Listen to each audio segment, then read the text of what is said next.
Espiritismo sem mistério.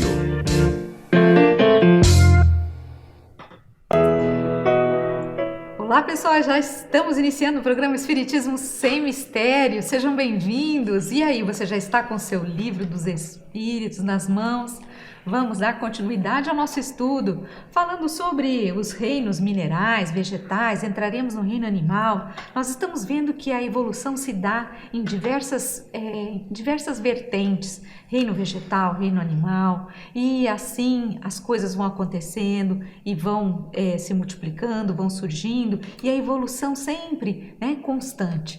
Então sejam bem-vindos, nós hoje daremos continuidade ao tema do programa anterior, fique conosco, estaremos abordando as questões sobre os três reinos, os minerais e as plantas. Estamos abordando as questões 585 a 591 e hoje você está convidado então a pegar o seu livro, seu caderno e estudar conosco. Eu sou Solange Salwan Godoy, para quem não me conhece, junto com o André Luiz Ruiz. Como vai, André? Olá, Solange. Olá, queridas irmãs.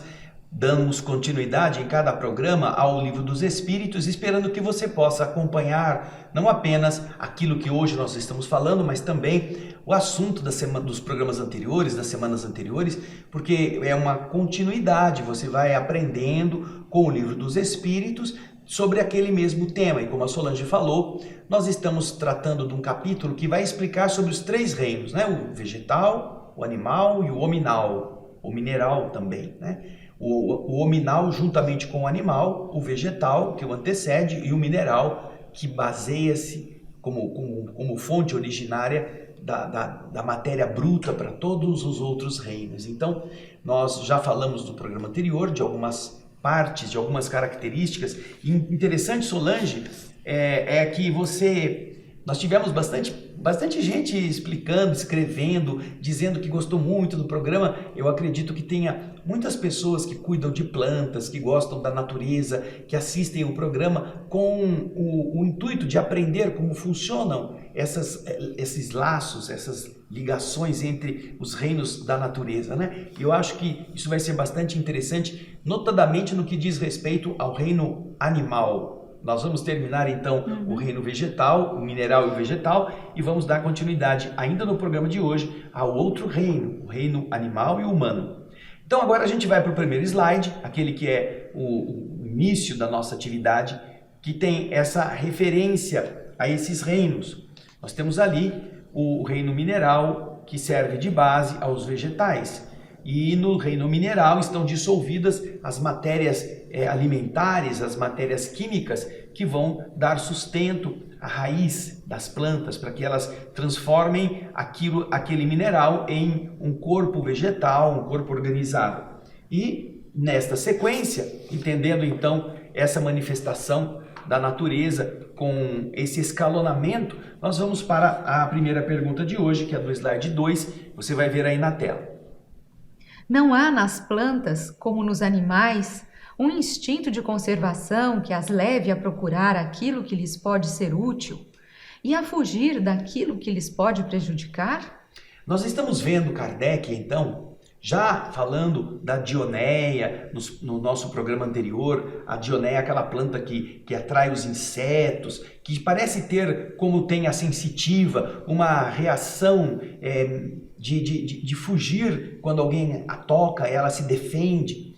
E Kardec, então, está buscando fazer uma conexão entre essas duas realidades. E ele está tentando obter dos espíritos uma resposta a respeito exatamente desta possibilidade de haver nos seres do reino vegetal aquela característica própria dos animais como um instinto que pode fazer com que a planta se afaste de um perigo ou que ela se aproxime de alguma coisa que seja para ela útil. Então, Kardec, usando esse mesmo raciocínio, pergunta aos espíritos se é possível imaginar que as plantas tenham alguma coisa de instinto que os próprios animais têm, porque você sabe, o animal, ele procura o que lhe é interessante e se afasta do que é perigoso, não é mesmo, Solange? Então, se os animais fazem isso, Kardec quer saber, as plantas têm algum tipo de instinto que também possa ser considerado como uma destas ações no reino vegetal, que é próprio do reino animal? Interessante. E mais interessante é a resposta que os espíritos vão dar. Vamos lá? Vamos lá. Há, se sequer, uma espécie de instinto, dependendo da extensão que se dá a esse termo, mas é puramente mecânico. Quando nas operações de química você vê dois corpos se reunirem, é que se ajustam reciprocamente, quer dizer, há afinidade entre eles. No entanto, não chamais a isso de instinto. Ou seja, nós, quando vamos ao laboratório, vamos combinar hidrogênio e oxigênio, nós vamos ter uma substância, que é a água, naturalmente nascida dessa combinação. Mas ninguém vai dizer que, na química, que o hidrogênio tem um instinto de procurar o oxigênio, o outro também. Então eles criaram uma família. Não é porque eles se gostam. O hidrogênio é bem magrelinho, né? Aqueles dois pauzinhos assim, e o oxigênio é gordinho, é redondo. Então um atrai o outro porque eles são complementares. Não, ninguém vai dizer isso. Aliás, a química vai ensinar diferente.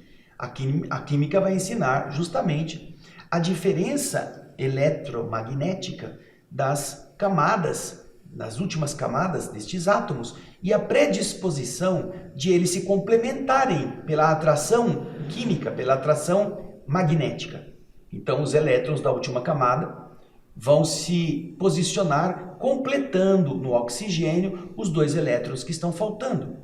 E com isso constrói-se uma outra estrutura, que é o H2O. Mas ninguém vai chamar isso de instinto, porque é apenas uma atração química, uma atração de polaridades que governam as coisas da matéria. Então, eles estão explicando que nas plantas, o que acontece é a mesma coisa, Solange, não é?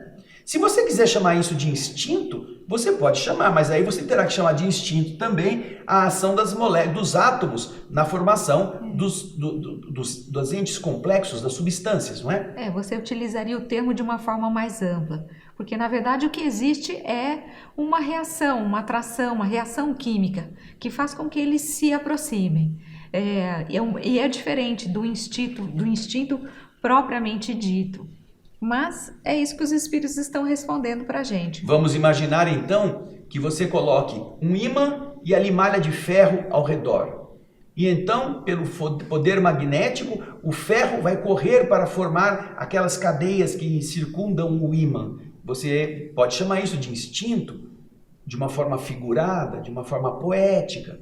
Mas, de verdade, você sabe que não é instinto, é uma propriedade física da matéria. A atração magnética que o ímã produz sobre os metais. É algo mecânico. É algo mecânico. Então, é desta forma, ainda que com essa necessidade de buscar essa afinização entre a raiz da planta e o mineral que está lá embaixo, é algo que é também mecânico, não é instintivo, como a palavra instintivo quer dizer, certo?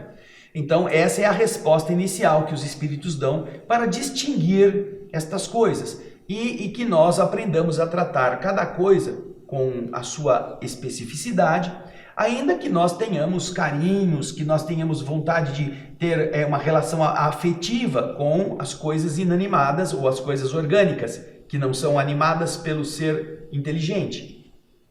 Então, há pessoas que conversam com o seu vaso, conversam com a sua flor, e é ótimo, isso é uma demonstração de afetividade que também emite uma descarga positiva, um campo eletromagnético que absorve aquela estrutura menos avançada num campo positivo.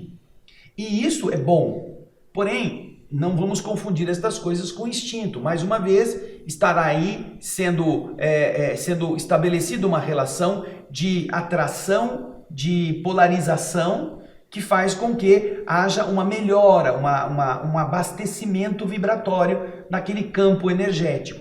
Mas não se trata de instinto.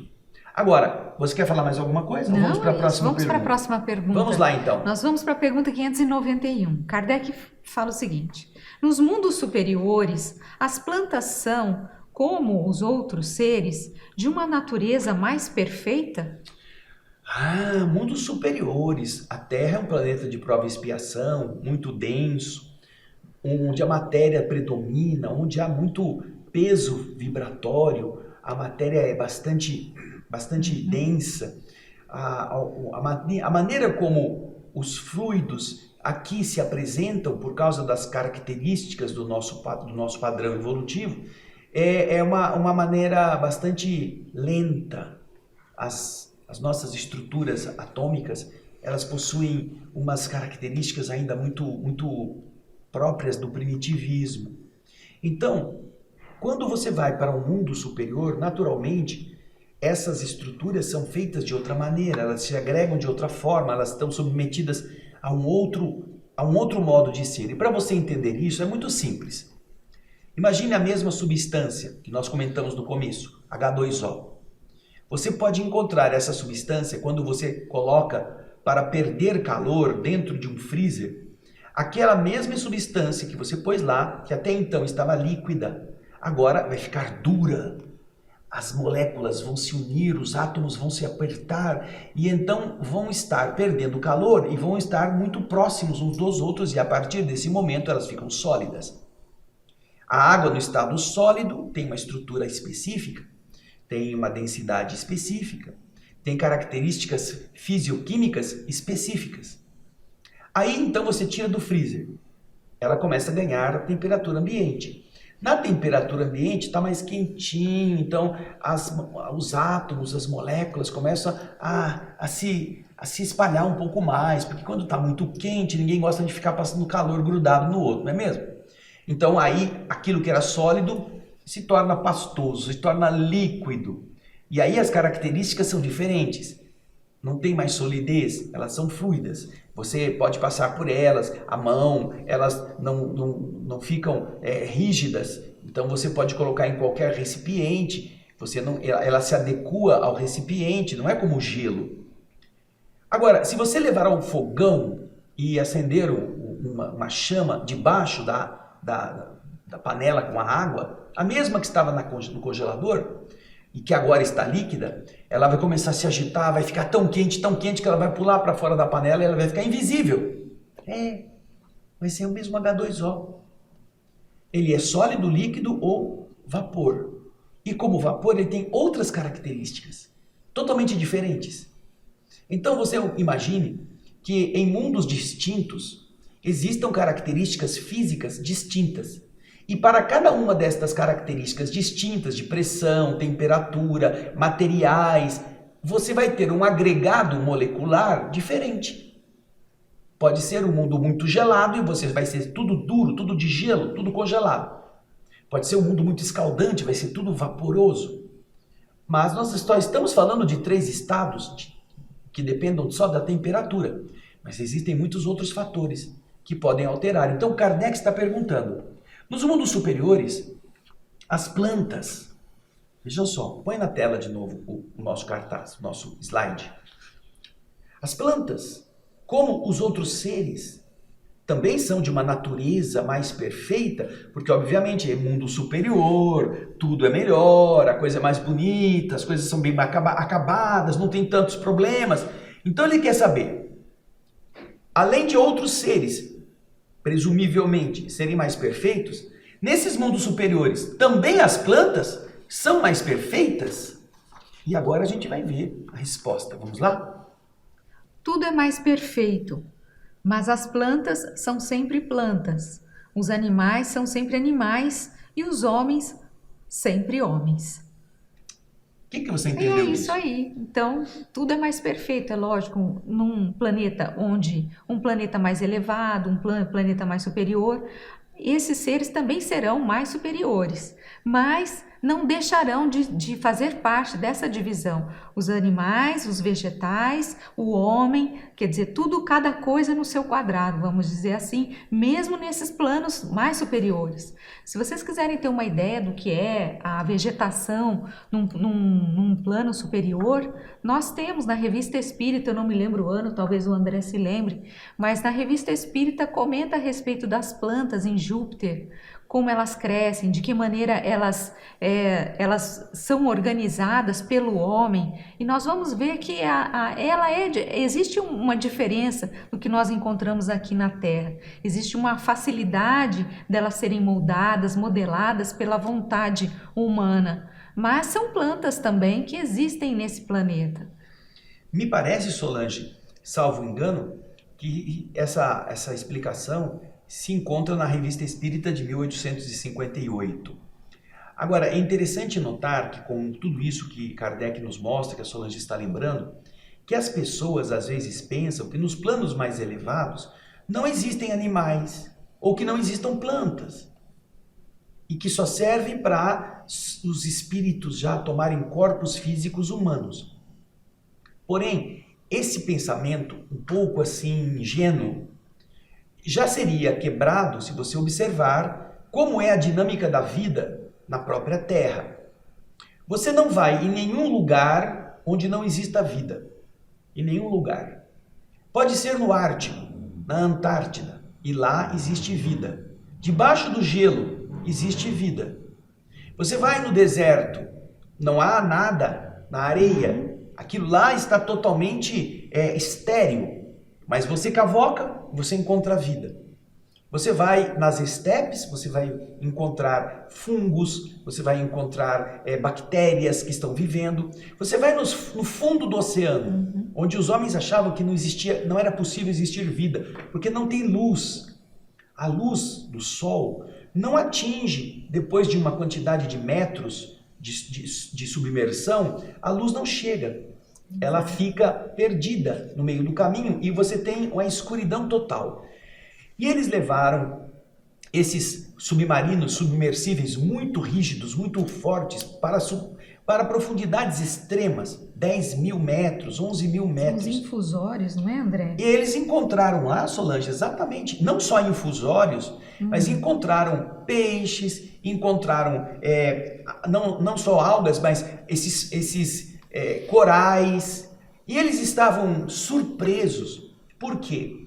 Porque naquela região muito funda, eles estão muito próximos das camadas mais quentes da crosta, da parte interna da crosta terrestre, do manto terrestre. E ali, o contato da lava é muito constante, e a temperatura daquilo que eles chamam de fumarolas chega a 200 graus Celsius. Só que a água, obviamente, a pressão da água é tão grande que ela não ferve, mas ela sai em jatos que queimam qualquer pessoa, qualquer corpo vivo. E, no entanto, lá estão caranguejos, peixes, esses infusórios, todos vivendo em volta daquele calorzão, na escuridão. E aí, surpreendentemente, eles encontraram lá diversos tipos de animais marinhos, como aquilo que o povo se queima quando está água marinha, né? Pastoso, assim, cheio de parece uma gosma, mas que produz luz própria. Eles têm uma capacidade de produzir iluminação para eles mesmos, como se fosse uma bateriazinha que a luz fica acendendo ao longo do seu corpo. Então você vê que em toda parte, já na Terra, a vida se adapta às condições que lhe sejam favoráveis, vai se desenvolvendo e vai ficando ali. Então, vão encontrar vida numa água extremamente quente na superfície da Terra. Não há, dentro da concepção biológica, capacidade de existir vida em temperaturas que sejam mais elevadas do que 50, 55 graus, porque a matéria a nossa matéria conhecida, ela não se estrutura, ela se desnatura. Porém, encontraram fontes termais onde existem animais vivendo dentro da água a 70, 75 graus Celsius. A água que vem diretamente do subsolo, bem aquecida. puxa vida, que coisa estranha. Então, se você vê aqui na Terra, em todos os tipos de ambiente, existe vida, que ninguém plantou, ela vai se organizando sozinha, vai se desenvolvendo naturalmente, se adequando aos ambientes. Por que no mundo superior não haveria? Por que não? Há uma experiência, não sei se você já viu, Solange, alguns astronautas, quando estiveram fazendo as suas expedições à Lua, o projeto da NASA, que quando estavam na Terra preparando as câmeras para fazer esta colocação na Lua, para que depois uma outra missão fosse lá e recolhesse, por algum motivo, não se sabe como, um dos técnicos que estava trabalhando com as câmeras, ele deu um espirro dentro do local. E esse espirro, naturalmente, emitiu perdigotos minúsculos que ficaram na lente da câmera, quase imperceptíveis. Aí eles puseram a lente na nave, a nave voou para a Lua. Lá na Lua os astronautas tiraram a lente, puseram lá para ficar filmando, para ficar tomando as imagens necessárias, e eles voltaram e largaram lá.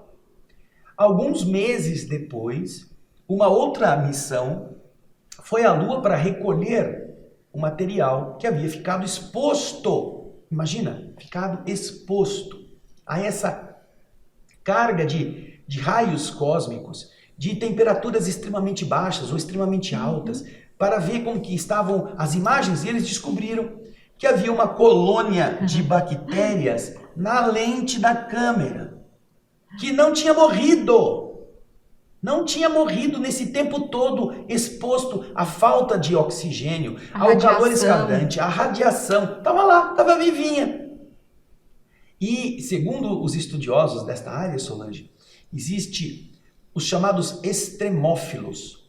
Extremófilos são os seres, os micróbios que são capazes de sobreviver às extremas alterações climáticas do espaço cósmico.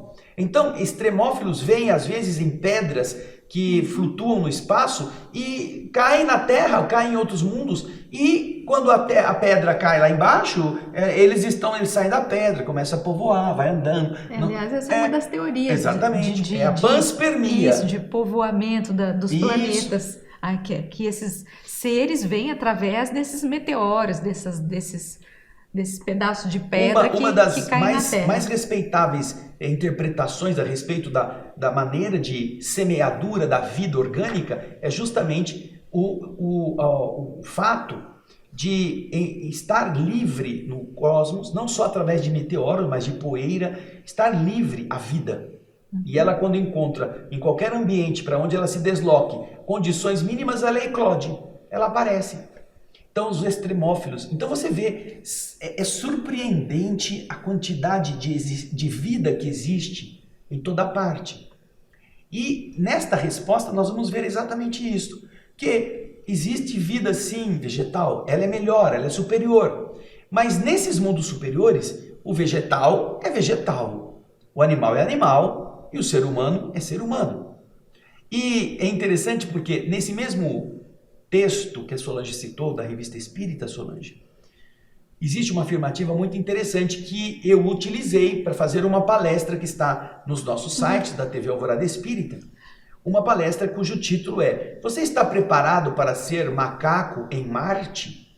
Aliás, em Júpiter. Você está preparado para ser macaco em Júpiter? E eu dei esse título por uma informação que está lá na Revista Espírita. Kardec pergunta aos espíritos, aos que vêm de Júpiter e que estão conversando com ele, qual seria a posição em Júpiter do homem mais inteligente da Terra? O homem mais inteligente que fosse levado a Júpiter. Você pesquisou isso e ia falar também sobre isso? Não, é isso mesmo, tô concordando. O que seria, você lembra? O que seria o homem mais inteligente? Se o homem mais inteligente da Terra reencarnasse em Júpiter, o que ele seria lá em Júpiter? De que maneira ele reencarnaria? E a resposta dos espíritos é de que ele reencarnaria como um macaco. Ou seja, que em Júpiter, ele o macaco, que nós aqui chamamos de gorila, lá em Júpiter, o macaco possui uma capacitação que se equipara à capacitação do homem mais inteligente da Terra. mas é um gorila, é um macaco em Júpiter. Você já pensou nisso? O homem mais inteligente da Terra, se reencarnasse em Júpiter, pelo seu padrão de inteligência, ele teria condições de habitar o corpo de um macaco. Então a nossa pergunta é, você está preparado para ser macaco em Júpiter? Porque se você não é o homem mais inteligente da Terra, você vai ser menos que um macaco. Tá feio. O negócio tá complicando. Então. E eu estava me lembrando também, André, mudando um pouco, estamos ainda em Júpiter, mas eu lembro que quando eu li, lá as plantas elas crescem, se você tem uma planta na sua casa, você pode modelar essa planta da forma que você deseja. Se você mas quer na Terra também. Mas de na uma Terra forma você diferente. vai lá com a tesourona, se corta. Certo, mas em Júpiter você pode fazer com que ela adquira uma determinada forma apenas pela sua vontade, pelo seu pensamento.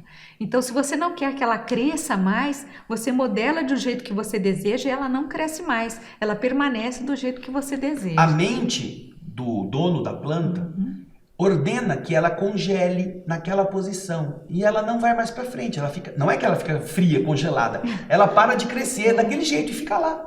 Que então, beleza. o cara que não precisa levar tesoura, chamar jardinagem, tem que ficar lá suando, não precisa botar podar adubo. planta. Você olha, eu quero que você suba aqui, você mentaliza e a planta obedece a ordem mental daquele que está cuidando dela. E ela, quando ele fala, não, agora tá bom, não cresce mais que isso e fica florida, ela vai ficar lá daquele tamanho florida. Então, é interessante como a relação de mentes desenvolvidas com seres que estão abaixo é uma relação harmônica, muito mais bonita, mas ainda assim sendo uma relação de superior, evolutivo, para seres que estão em evolução abaixo dele. Além do que, também tem uma coisa bonita, elas têm luminosidade, coisa que as nossas plantas aqui não têm à noite. Lá elas têm uma luminosidade, elas são luminosas. Isso já acontece também no plano espiritual da própria Terra. Os espíritos nos contam que nos planos mais elevados, tirando a parte do umbral, acima do umbral leve, onde está nosso lar, nas outras dimensões ou frequências vibratórias mais superiores, as plantas, os seres que estão lá, eles assimilam a luz do sol e eles brilham por eles mesmos durante a ausência do sol. E isso também acontece em outros mundos mais avançados. A beleza é exuberante, a luz é muito linda. E se você vai no romance Renúncia, logo no começo, o romance que Emmanuel escreveu através de Chico Xavier, você vai encontrar a descrição do mundo em que Alcione está, que é um planeta que está orbitando uma das estrelas do sistema Trino, que é um sistema de 3 sóis. Já imaginou isso? Você viver num lugar onde a noite é iluminada por sóis distantes, com outras cores, você não tem uma noite totalmente preta, escura, sem câmbios de tonalidade que você nem imagina possíveis. E lá também as plantas são totalmente diferentes. E tudo isso só para a gente ficar pensando, um dia, quem sabe eu posso ir lá, né? Mas agora nós terminamos a parte dos minerais e das plantas. Você quer falar mais alguma coisa? Não. Agora nós vamos entrar na parte dos animais Isso. e o homem. Vamos lá? Na pergunta 592. Isso mesmo.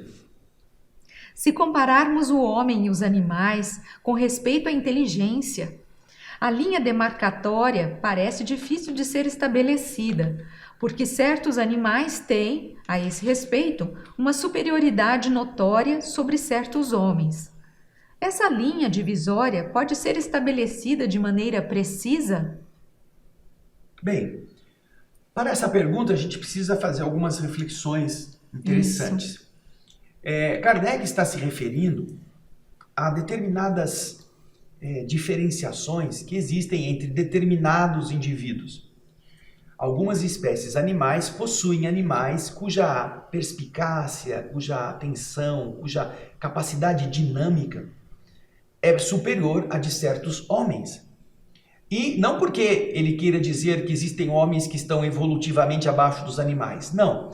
Mas que se você comparar a capacidade humana em algum aspecto, você vai encontrar pessoas tardas, pessoas lerdas, pessoas com pouca capacidade de percepção, com limitações na cognição e que obviamente estão abaixo, individualmente, de outros seres animais que estão muito mais preparados, apesar de serem animais irracionais, mas estão muito mais bem despertos do que muitos homens.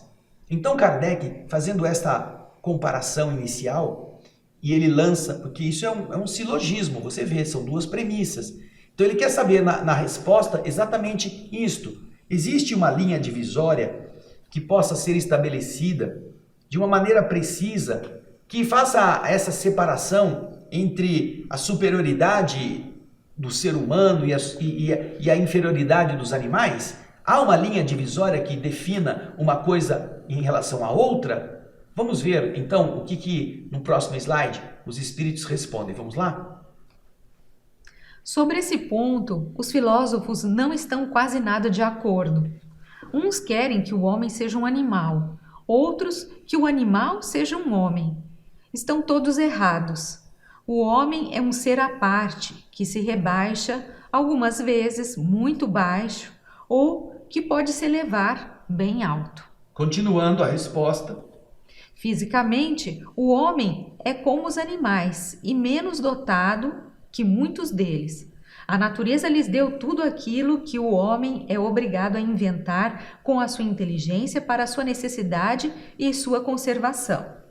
É verdade que seu corpo se destrói como o dos animais, mas seu espírito tem um destino que só ele pode compreender, porque só ele é completamente livre. E termina no slide seguinte. Pobres homens que se rebaixam abaixo da brutalidade, não sabem distinguirem-se. Reconheçam o homem pelo pensamento de Deus. Então você vê que a resposta dos espíritos é bastante ampla. Começando no slide número 1 dessa 592 que você está vendo aí. Não há compreensão harmônica entre os pensadores na Terra. Uns querem elevar o homem, outros querem rebaixar o homem abaixo do animal. Porém, eles explicam que o homem é um ser à parte, que, porém, às vezes se comporta abaixo e muito inferior ao que certos animais, mas que também pode se elevar muito acima. E agora ele vai abordar o aspecto físico. Existem homens que são bem menos dotados do que certos animais. Nós temos homens, o ser humano não escuta como os animais escutam, boa parte dos animais escuta muito mais do que o homem, enxerga muito melhor do que o homem, tem percepções olfativas mais ajustadas. Por quê? Porque para os animais, Deus concede, através da natureza, todo o ferramental que eles precisam para sobreviver, mas que o homem não precisa, porque o homem tem a inteligência que eles não têm, a inteligência completa. Então, para o homem, com a inteligência que ele tem que desenvolver, ele precisa ter menos ferramentas ou menos desenvolvidas para que ele possa ativar a inteligência e resolvê-las e procurar.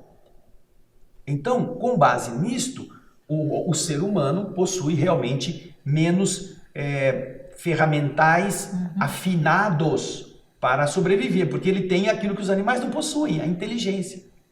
Aquilo que lhe falta pelo instinto ou pela percepção, ele ganha em muito pela capacidade do raciocínio, pela inventividade, pela compactação de coisas diferentes para ele resolver problemas utilizando inovações. É muito interessante. Você vê, por exemplo, a ovelha para defender-se das intempéries, ela produz a lã. A lã brota da sua carne. Nenhum ser humano brota a lã dele. Ele passa frio. Mas aí ele vê a lã da ovelha, ele vê que se ele tirar a lã, a ovelha pode produzir de novo e ele pode se cobrir com aquilo. Ou com a pele de um animal que ele matou para comer, aquilo vai sobrar. Então ele teve como desenvolver técnicas para limpar aquilo, tirar a podridão da carne e depois de secar aquela estrutura, ele vestir. E aquilo fica quente. Ah, que legal.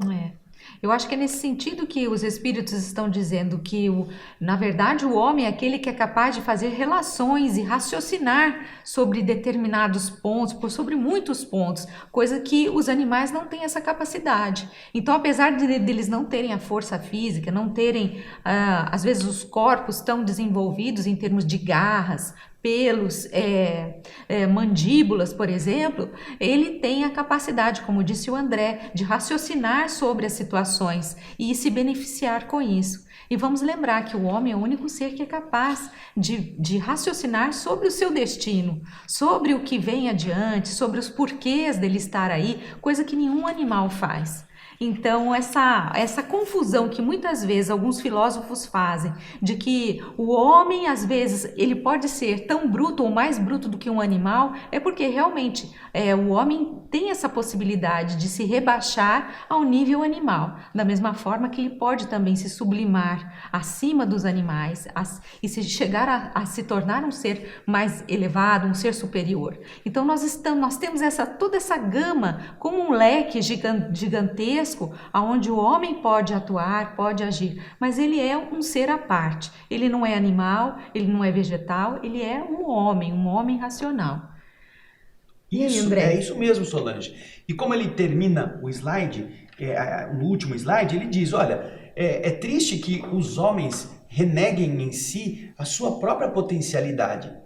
E se você quer entender como é importante essa evolução para o reino hominal, você observará que o ser humano é o único que pode cogitar a respeito de Deus. Os animais não fazem isso, eles não têm raciocínio. Mas o homem pode, inclusive, questionar a sua origem e pode atribuí-la a uma outra força que não a dele, porque ele sabe que ele não foi capaz de criar o universo, que ele não foi capaz de criar as coisas. Por isso que o pensamento de Deus marca de uma forma muito delimitadora essa evolução do reino animal irracional para o reino hominal, tá bem?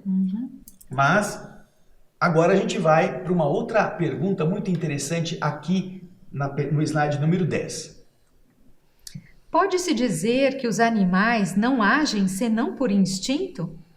Será que os animais eles agem apenas por instinto? O que vocês acham? Somente, ele não tem outra forma de agir, só um instinto que o move. Uma pergunta que nós, às vezes, mesmo não temos como seres não habituados a um aprofundamento das questões, às vezes a gente não tem como explicar. Será que... Mas olha, por exemplo, vou dar um exemplo aqui. A fêmea, quando pare seus filhotes, ela se torna agressiva. Ela se torna uma pessoa, um ser, aliás, que vai atacar qualquer um que ameace a sua prole.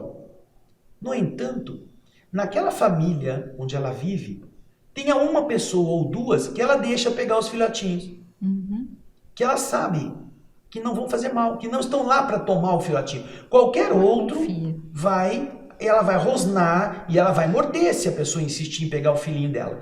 Mas geralmente aquela pessoa que dá remédio, que dá comida, que trata, ela respeita. Ou seja, ela consegue superar o instinto de defesa da prole, colocando no lugar algo que ela sente de segurança em relação a certa pessoa. A mesma coisa acontece quando você tem um cachorro e você põe a comida para ele comer. Você cuida dele. O cão está lá, todo dia você põe comida. Aí você põe a comida na latinha. E aí, quando ele começa a comer, você chega perto e diz que vai tirar a comida dele. Você vai ver que ele começa a rosnar para você. Você pôs a comida. Você está cuidando dele e ele está rosnando para você. Por quê? Porque o mecanismo do instinto faz ele proteger aquela comida, porque é dele. Não importa que foi você que deu. Então, veja só que diferença. Então, Kardec está querendo saber se somente o instinto é a mola que move os animais, se eles só agem por instinto. Vamos ver então a resposta? Isso é ainda um sistema. É verdade que domina o instinto na maioria dos animais, mas não vê que agem com uma vontade determinada? É da inteligência, embora limitada. Olha que bonito isso. Você já imaginou em 1857 166 anos atrás, 167 anos atrás, uma postura filosófica, também considerada moralizadora, tratar dos animais, quando os homens na época estavam acostumados a escravizar o negro, dizendo que ele era pior que uma mula, a doutrina espírita informar as pessoas racionais que, além de ter o instinto, o animal também possui algo de inteligência, mesmo que não seja completa, e que ele raciocina no estreito limite dessa inteligência para justamente, no caso do exemplo que eu dei aqui, considerar aquela pessoa pode mexer nos meus filhotinhos, os outros não. E ela deixa, a cadela não avança. Então a pessoa pega o filhotinho, lava o filhotinho, e a cadela fica olhando para ela. Porque ela não tem medo, ela não se sente ameaçada. Porque o instinto, se fosse puro, faria ela atacar a pessoa. Mas neste caso não. Porque há alguma coisa que interfere no instinto automático, mecânico, para dizer, olha, aqui suspende essa ameaça e deixa que aquela pessoa faça isso, porque ela é boa. Você vê então, isso está na doutrina espírita desde o Livro dos Espíritos, 1857. Somente há poucos anos, há poucas décadas, se ganhou um pouco essa ideia de que os animais precisam ser tratados com respeito, com uma consideração de um ser que vai evoluir. Até 100 e poucos anos atrás, nós estávamos ainda malhando com chicote no lombo do pobre ser humano, que tinha uma pele com cor diferente, só porque ele nasceu nessa cor. Que coisa estranha, não é mesmo? E ainda até hoje, muita gente faz isso. Muita gente discrepa, muita gente faz o mau juízo destes seres. Porque são distintos, não só pela cor negra, mas pela cor amarela, ou pela roupa que vestem, está vestindo uma roupa feia, uma roupa pobre, ou porque não está bem higienizado, o cabelo está desgrenhado. Essa maneira atrasada, ela é às vezes até comum nos dias de hoje, mas já na doutrina espírita não há isto, desde então. Não só em relação aos animais, como também em relação às pessoas, aos seres humanos. Por isso é inconcebível alguns que estão tentando deturpar a doutrina espírita, inventando um novo tipo de linguagem para tentar, segundo eles imaginam, fazer a doutrina ser mais inclusiva. Não, eles é que são exclusivos, eles é que querem fazer a divisão. Não é a doutrina espírita, não. Que em tudo procura sempre colocar as pessoas no mesmo patamar de respeito, de igualdade e de amor, filhos do mesmo Pai. Agora, na sequência, para terminar, nós temos um comentário razoavelmente longo de Kardec que a Solange vai ler para nós. Vamos lá? Além do instinto, não se pode denegar a certos animais atos combinados que denotam uma vontade de agir com sentido determinado e segundo as circunstâncias.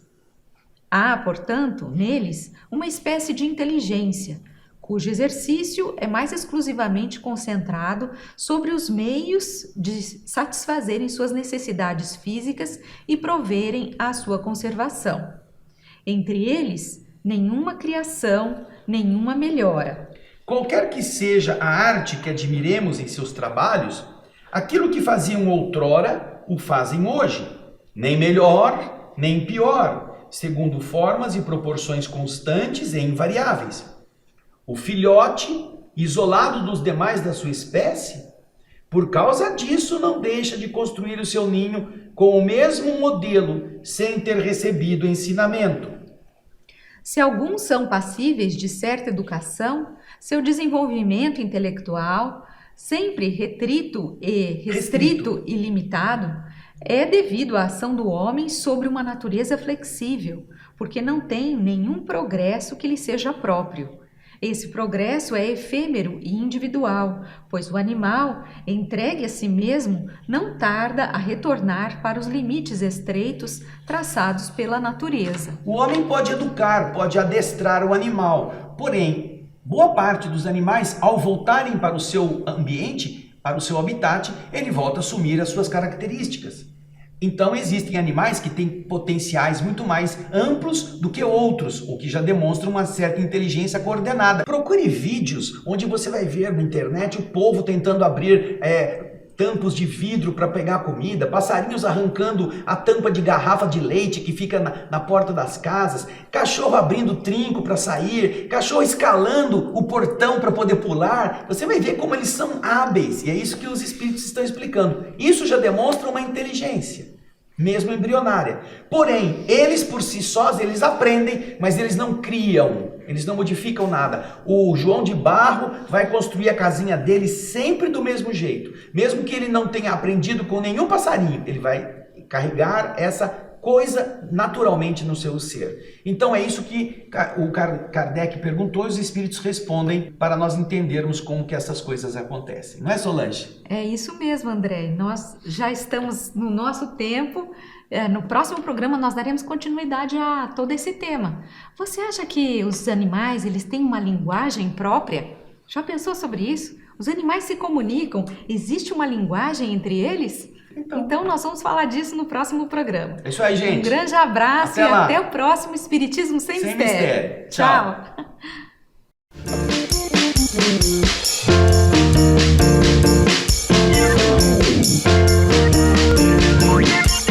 Espiritismo sem mistério.